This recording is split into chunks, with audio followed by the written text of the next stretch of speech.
On Thursday, May 31st, the Committee of the Whole considered the third resolution of the Virginia Plan, that the national legislature ought to consist of two branches.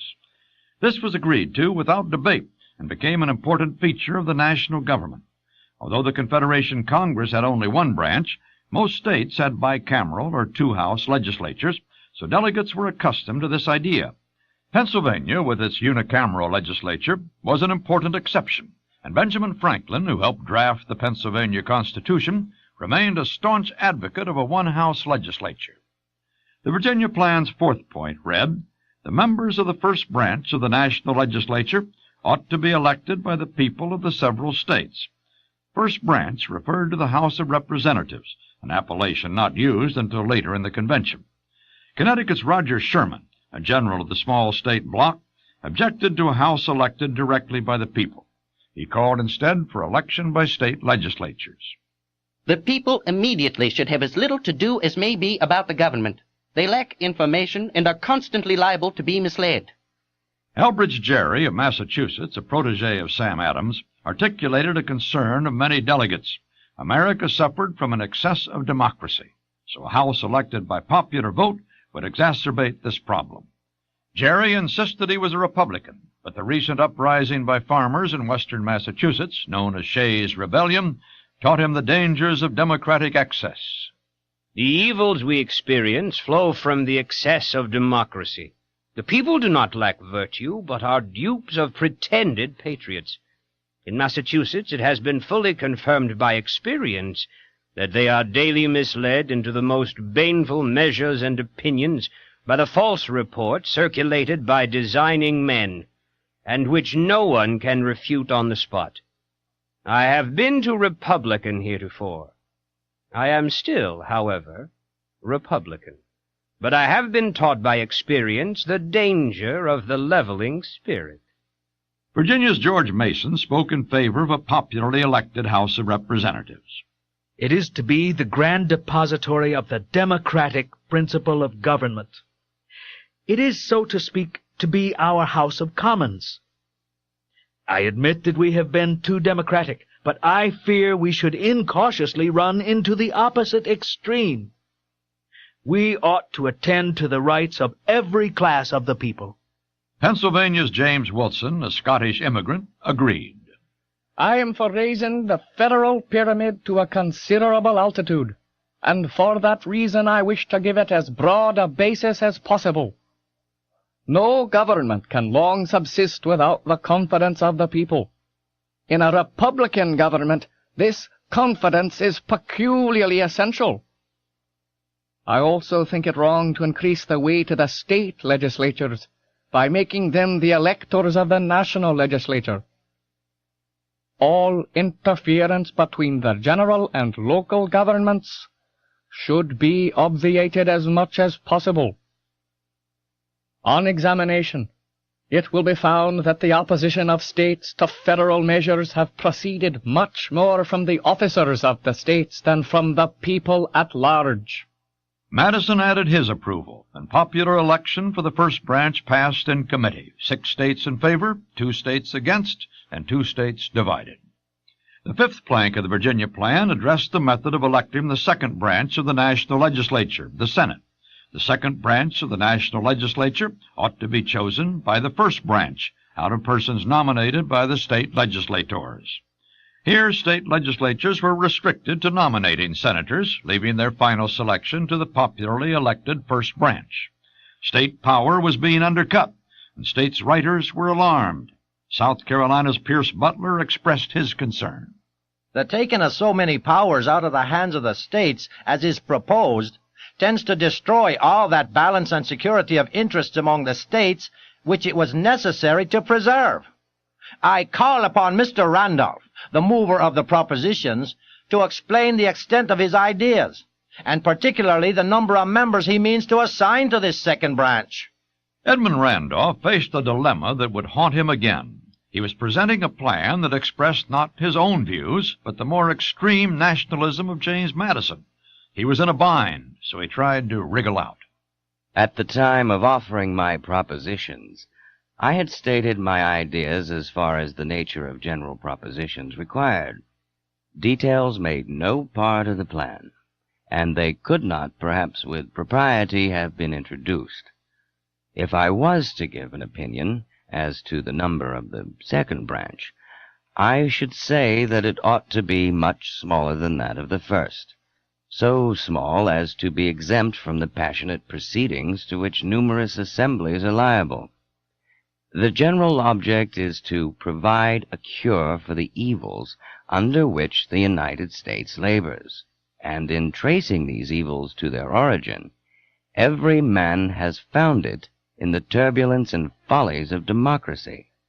Some check, therefore, is to be sought for against this tendency of our governments, and a good Senate seems most likely to answer the purpose. The resolution to elect senators out of a pool nominated by state legislatures failed in committee. 3 states in favor, 7 states against. The 6th plank of the Virginia Plan specified that each legislative branch should have the power to originate acts, and that all legislative rights then vested in the Confederation Congress should be transferred to the new legislature. These provisions passed without debate. The 6th resolution also called for giving the National Congress legislative power in all cases to which the state legislatures were individually incompetent. This vague and potentially broad grant of power to the national government rankled states' writers. Again, Randolph was in the uncomfortable position of defending a nationalism exceeding his own. He could do little except deny any intention to encroach on state sovereignty. I disclaim any intention to give indefinite power to the national legislature. I am entirely opposed to such an inroad on the state jurisdictions, and I do not think any considerations whatever can ever change my determination. My opinion is fixed on this point. Madison, author of the plank, must have been embarrassed. He did not share Randolph's sensitivity to the jurisdiction of states, but he had to defend the proposal without appearing to contradict Randolph. Madison was in a hole, and as one historian says, he climbed out on a slant.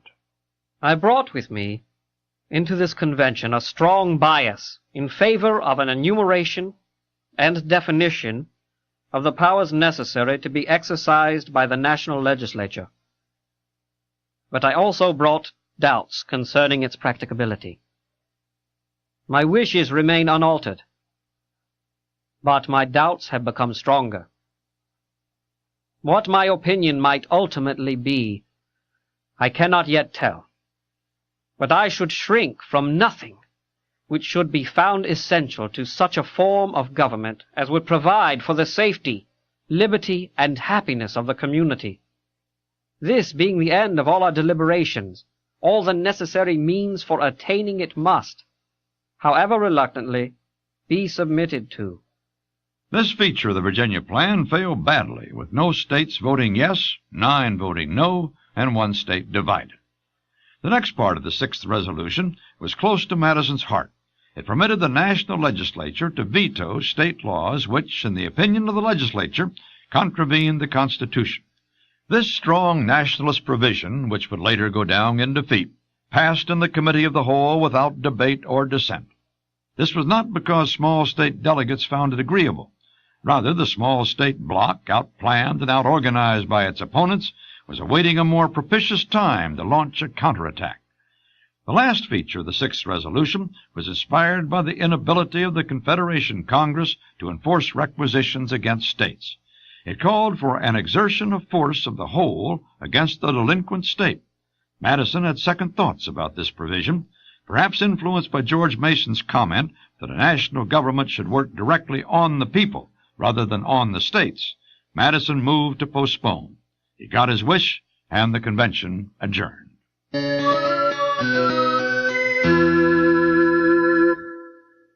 On Friday, June 1st, the Committee of the Whole took up the delicate issue of a national executive. The 7th part of the Virginia Plan called for a national executive to be elected not by the people directly, but by the national legislature. Americans had recently waged war against the British monarchy.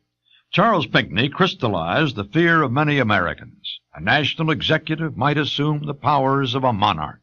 James Wilson did not share these fears, and he argued this national executive should consist of a single person. Delegates were venturing into hazardous territory, and they knew it. A single executive, a president, might alarm Americans imbued with suspicion of power lodged in the hands of a single person. As Madison noted, after Wilson called for a single executive, a considerable pause ensued.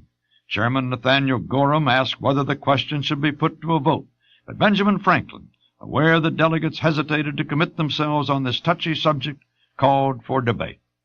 This is a point of great importance, and I wish that the gentlemen would deliver their sentiments on it before the question is put. South Carolina's John Rutledge prodded fellow delegates to overcome their shyness. As a committee of the whole, they could express their views freely and change them later if need be. It looks as if the gentlemen suppose themselves precluded, by having frankly disclosed their opinions, from afterwards changing them, which I do not take to be at all the case. I am for vesting the executive power in a single person, though I am not for giving him the power of war and peace. A single man will feel the greatest responsibility and administer the public affairs best. Edmund Randolph disagreed. He favored an executive council, a plural executive. Randolph worried that a single executive would plant the seeds of an American monarchy. I strenuously oppose a unity in the executive magistracy. I regard it as the fetus of monarchy. We have no motive to be governed by the British government as our prototype. I do not mean, however, to throw censure on that excellent fabric. If we were in a situation to copy it, I do not know that I should be opposed to it. But the fixed genius of the people of America requires a different form of government. I cannot see why the great requisites for the executive department, vigor, dispatch, and responsibility, cannot be found in 3 men as well as in 1 man. The executive ought to be independent. It ought, therefore, in order to support its independence, to consist of more than 1. Wilson denied that his motion for a single executive was based on the British model or that it cultivated monarchy. But a nervous, uncertain committee postponed his motion, agreeing only that a national executive of some kind ought to be instituted. The national executive, according to the Virginia plan, ought to be elected by the national legislature. James Wilson, a consistent advocate of popular elections, disagreed. The president should be elected by the people. Wilson knew his suggestion would not go over well with most delegates. I am almost unwilling to declare the mode which I wish to take place, being apprehensive that it might appear chimerical. I will say, however, at least that, in theory, I am for an election by the people. Experience, particularly in New York and Massachusetts, shows that an election of the first magistrate by the people at large is both a convenient and successful mode. The objects of choice in such cases must be persons whose merits have general notoriety. The function of a national executive, declared Roger Sherman, is to execute the will of the national legislature. Therefore, his appointment should rest with that body. I am for the appointment by the legislature, and for making the executive absolutely dependent on that body, as it is the will of that body which is to be executed. An independence of the executive on the supreme legislature is, in my opinion, the very essence of tyranny, if there is any such thing. This issue was postponed, and the Committee of the Whole agreed by a close vote that the executive, however elected, should serve for 7 years. Of course, this was later reduced to 4 years. On Saturday, June 2nd, Benjamin Franklin delivered a lengthy speech. Or rather, he wrote a paper which was read by another delegate, because the elderly Franklin found it difficult to stand up. This paper confirmed what some delegates already suspected, that Franklin was out of touch with most other delegates. According to the Virginia plan, the national executive should receive a fixed compensation for services rendered. Franklin dissented. The executive should be compensated for expenses, but in Franklin's words, he should receive no salary, stipend, fee, or reward whatsoever for his services. Why did Franklin oppose a salary for the executive? Sir, there are two passions which have a powerful influence on the affairs of men. These are ambition and avarice, the love of power and the love of money. Separately, each of these has great force in prompting men to action. But when united in view of the same object, they have in many minds the most violent effects. Place before the eyes of such men a post of honor, that shall be at the same time a place of profit, and they will move heaven and earth to obtain it. And what kind are the men that will strive for this profitable preeminence? Through all the bustle of cabal, the heat of contention, the infinite mutual abuse of parties, tearing to pieces the best of characters? It will not be the wise and moderate, the lovers of peace and good order, the men fittest for the trust. It will be the bold and the violent, the men of strong passions and indefatigable activity in their selfish pursuits.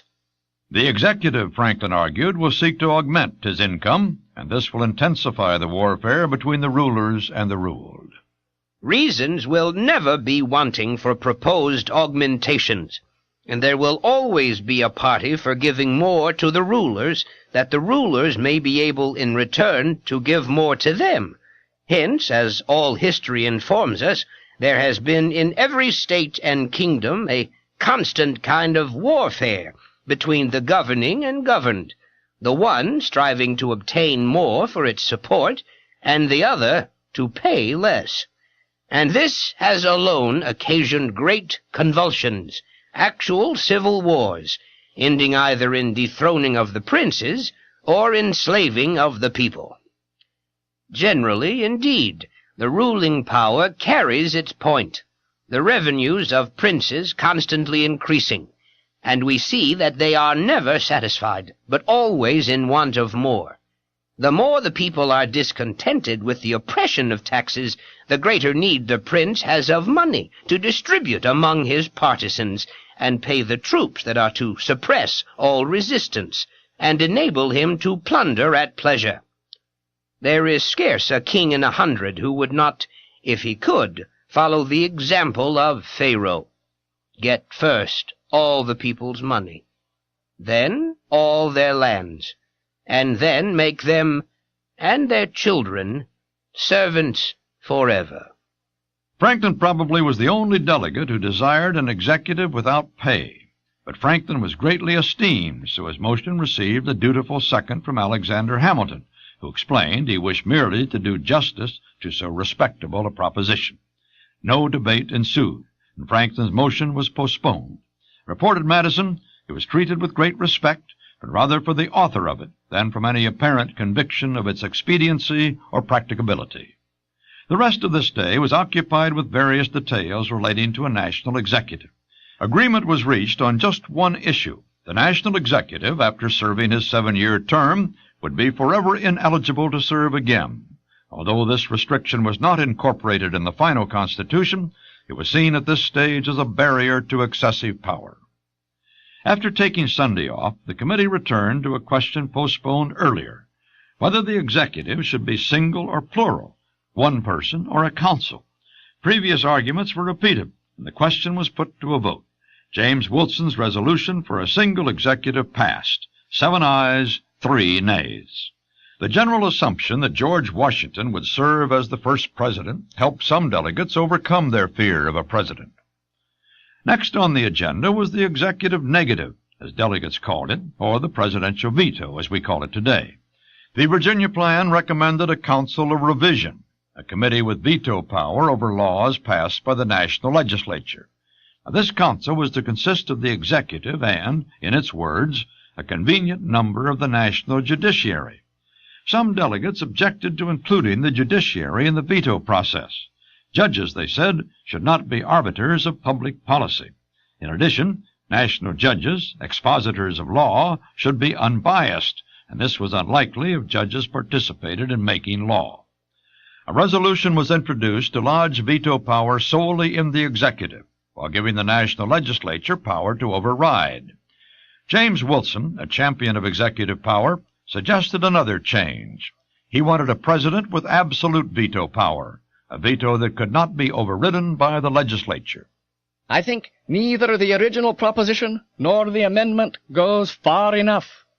If the legislature, executive and judiciary ought to be distinct and independent, the executive ought to have an absolute negative. I am for varying the proposition in such a manner as to give the executive and judiciary jointly an absolute negative. Wilson's motion was seconded by another champion of executive power, Alexander Hamilton. But an absolute veto power was more than most delegates could stomach. After all, before the Revolution, the British monarch had enjoyed absolute veto power over colonial legislatures, and this power had been attacked in the Declaration of Independence. The proposal of Wilson and Hamilton revived too many bad memories. George Mason's spirited denunciation conveyed the anxiety of many delegates. We are, Mr. Chairman, going very far in this business. We are not indeed constituting a British government, but a more dangerous monarchy, an elective one. Do gentlemen mean to pave the way to hereditary monarchy? Do they flatter themselves that the people will ever consent to such an innovation? If they do, I venture to tell them they are mistaken. The people will never consent. Notwithstanding the oppression and injustice experienced among us from democracy, the genius of the people is in favor of it, and the genius of the people must be consulted. I can never agree to give up the rights of the people to a single magistrate. If more than one had been fixed on, greater powers might have been entrusted to the executive. I hope this attempt to give such powers will have its weight hereafter as an argument for increasing the number of the executive. The absolute veto failed unanimously. A proposal enabling 2/3 of each legislative branch to overrule the executive veto fared better. It passed unanimously and found its way into the final Constitution. The ninth plank of the Virginia Plan called for establishing a national judiciary. This general resolution passed without opposition, but delegates were unable to agree on details. The final 6 resolutions of the Virginia Plan, numbers 10 through 15, received brief consideration on June 5th. Resolution 10 provided for the admission of new states. This passed. Resolution 11 required the federal government to guarantee the existence of a Republican form of government in every state. Though postponed, this resolution eventually was included in the Constitution. Resolution 12 authorized the Confederation Congress to continue its business until a specified day. This passed. Resolution 13 provided for a method to amend the Constitution without the assent of the national legislature. This was postponed. Resolution 14 required state officials to take an oath supporting the national government. This passed.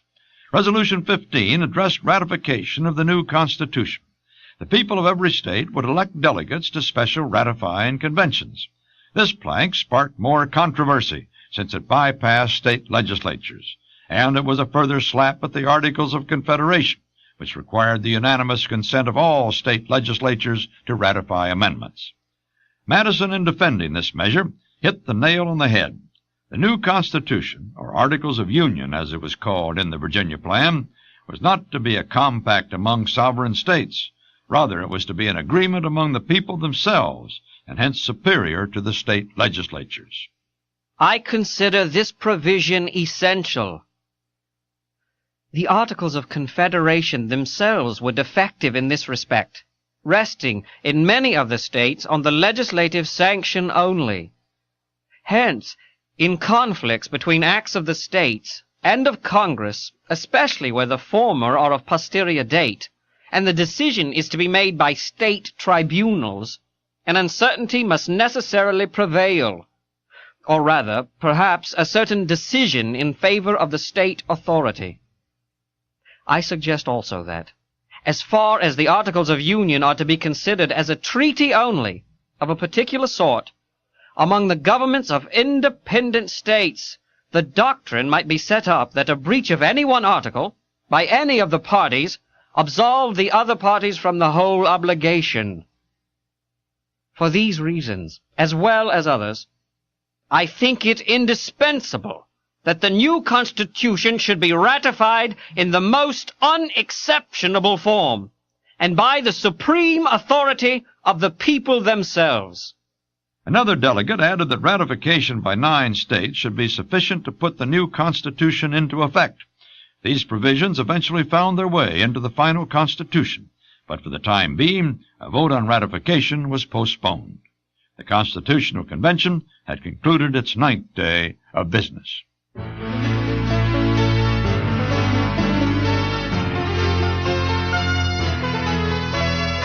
This is the end of the first tape on the Constitutional Convention. This material may not be copied in whole or in part without the written permission of the copyright owner.